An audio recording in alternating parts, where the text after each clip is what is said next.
kulanto wacan wanaagsan daxulashada waa 15 Abriil 2020 maantana janaalkeena wararka kuwada ugu waaweyn daawadayaal aad ku daawan doontaan waxaa qayb ka noqon doona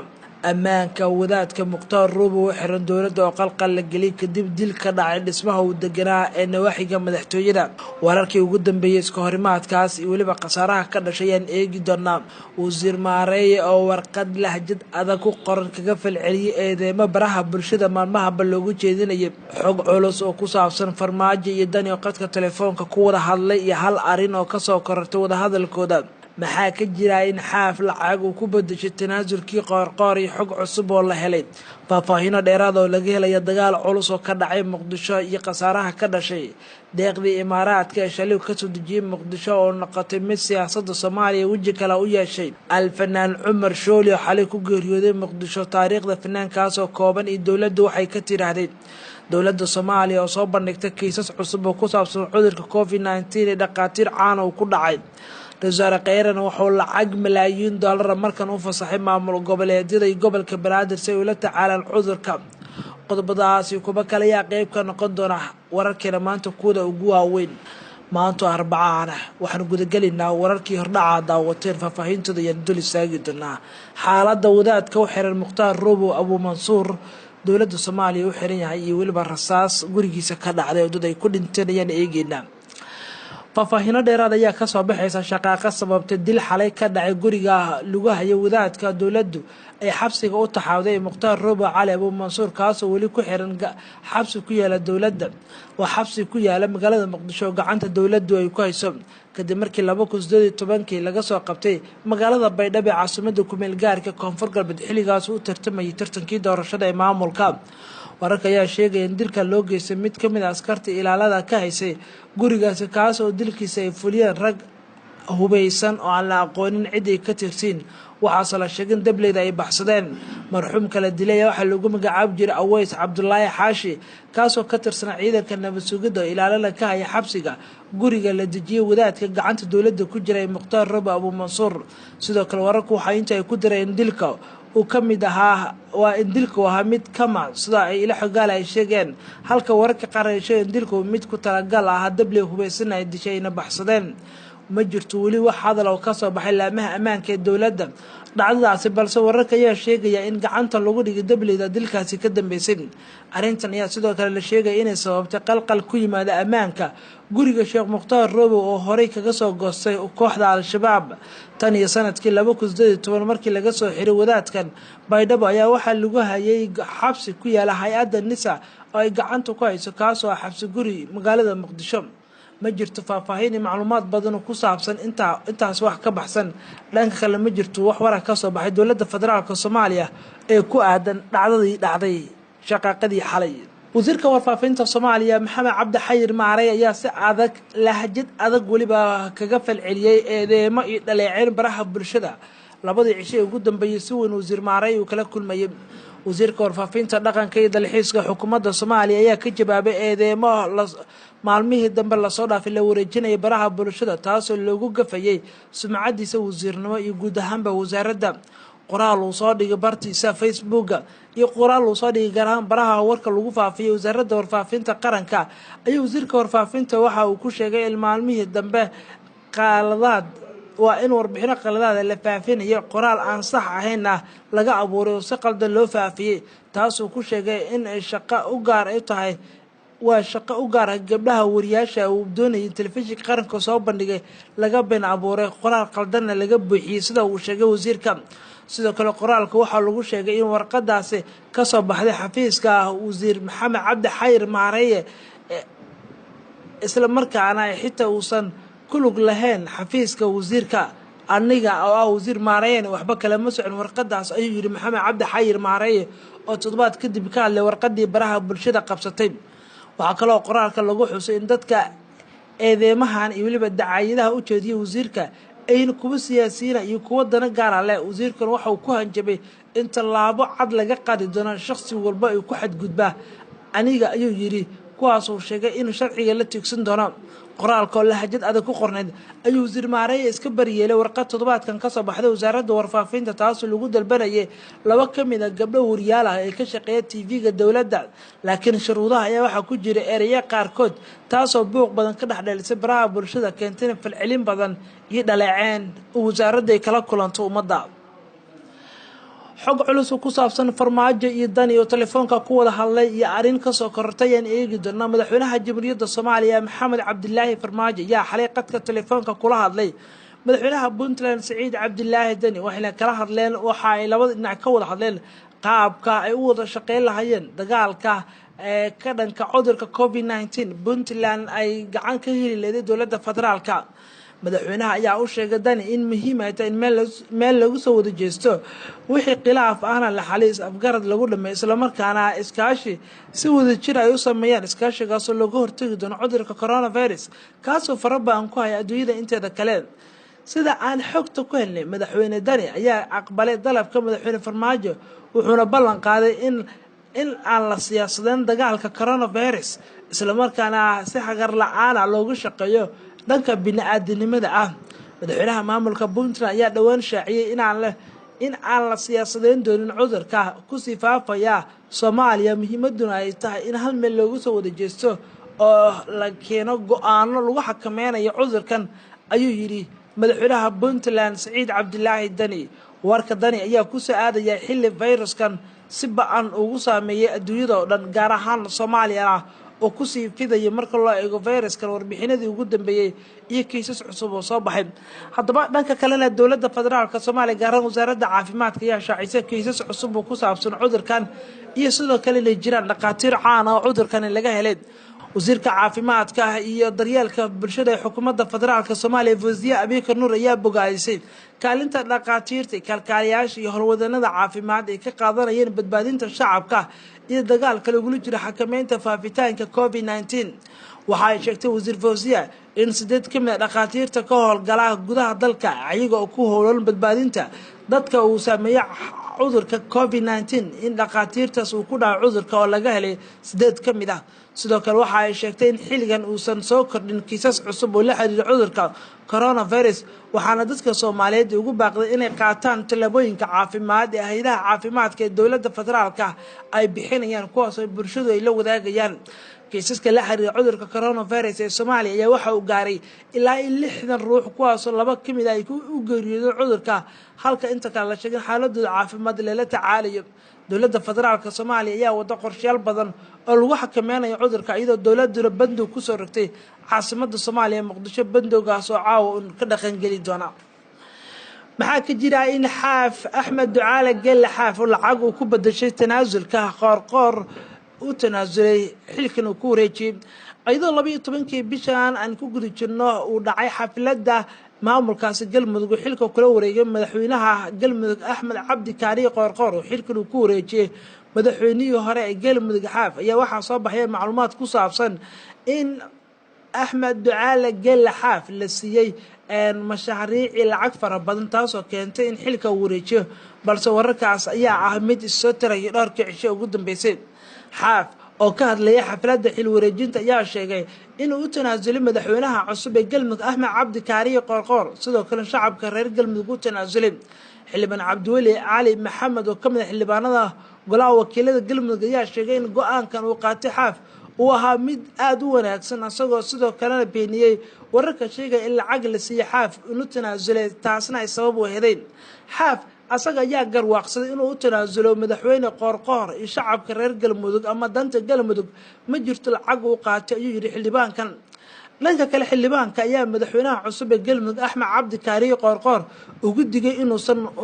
wada hadal la furin maamulkii ahlu sunna wal jameeca ee loogu itaal roonaaday gobolada dhexe waxa uu sheegay in ahlu sunna ay burburiyeen Galmudug isla markaana xilligan aan la doonin in dib loo soo celiyo ahlu sunnadii gobolada dhexe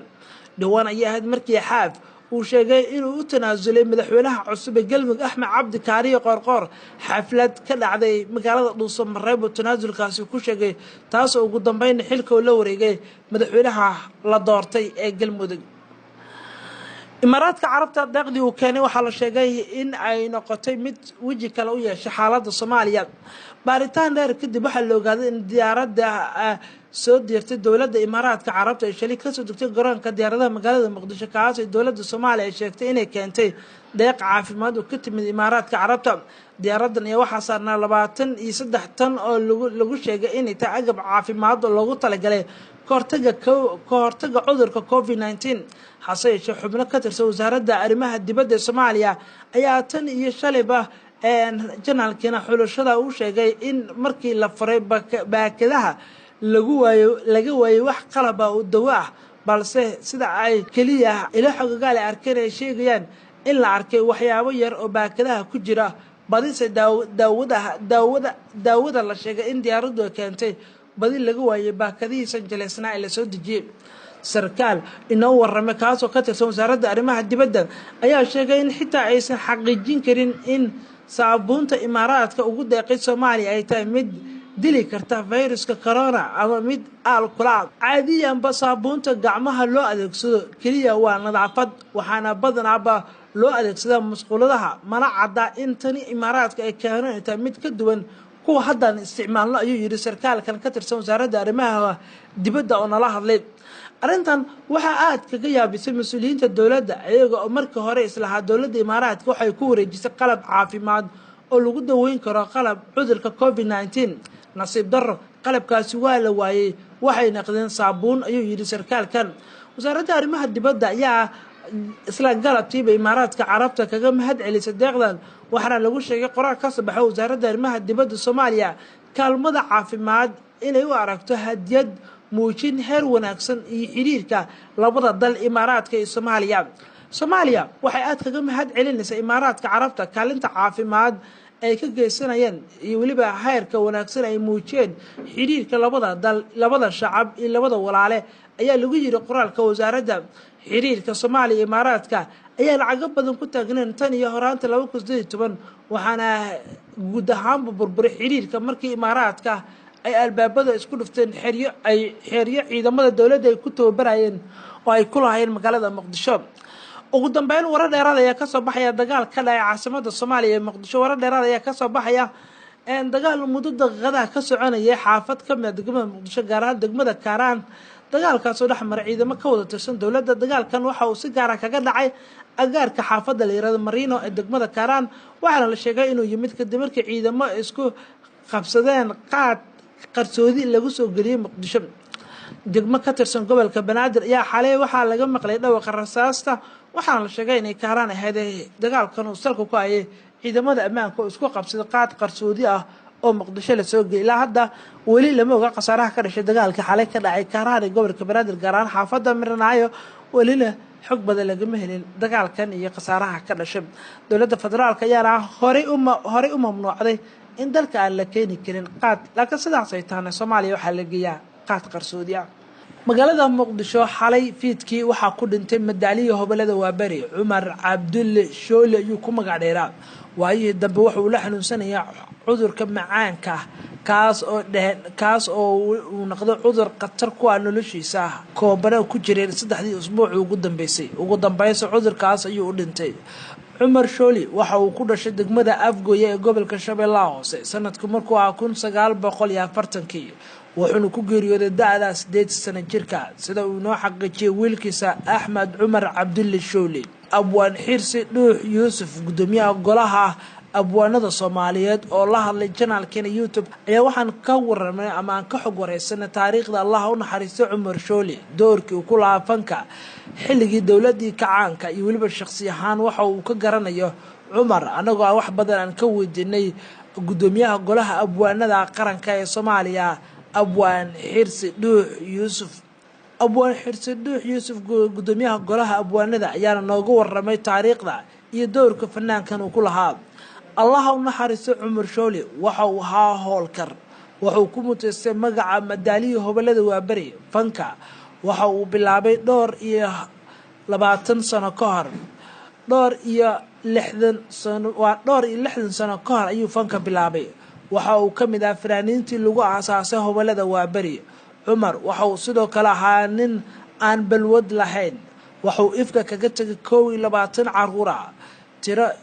waalidiintiisa ka midna waa ay joogaan caruurtiisa kuwa ay dhaleen waa ay joogaan ayuu yiri abwaan xirse dhuux fanaanka waxa uu qaaday heeso badan oo ay ahaayeen heeso kuwa qaarkood madadaalo heeso jacayl heesaha arooska heeso aad loo jecel yahay waxa ka mid ah heestii ila dabaala caashaqa ladnaan kuwaara heesta arooska iyo eriyo kale iyo heeso kale maxaa loogu bixiyay magaca madaalaha hobalada waa bari aan isdul saagro waa mid ay daawadayaashu ay xiisanayaan Cumar Cabdulle Shooli waxa uu ka mid ahaa kooxdii qaranka ee waa bari Cumar waxa uu fanka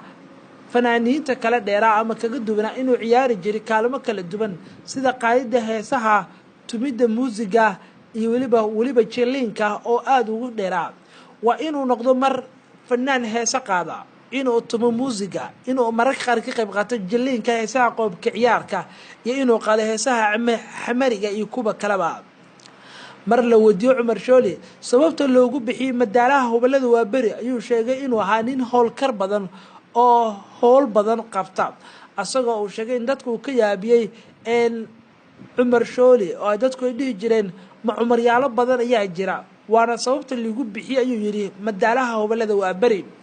waxaan qabi jiray shaqo 3 qof loogu talagalay ayaa aniga kaligii qabi jiray ayuu yiri Cumar Shooli waana sababta aan ku mutaystay inaan helo magaca madaalaha hobalada waa bari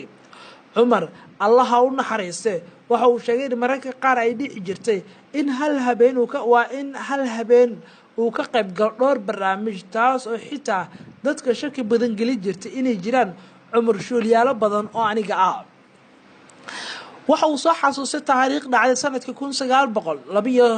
1973 waxa uu sheegay in magaalada Marka ee xarunta gobolka uu ka soo dhigay ruwaayad waxaan ka soo tagay Marka waxaan tagay gobolka Jubbada Hoose gitaar ayaa halkaas ku garaacay oo timaha heesaha ah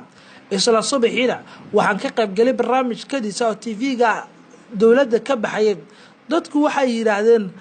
Marka shooliyaal badan miyaa jira warsay wax u jiraan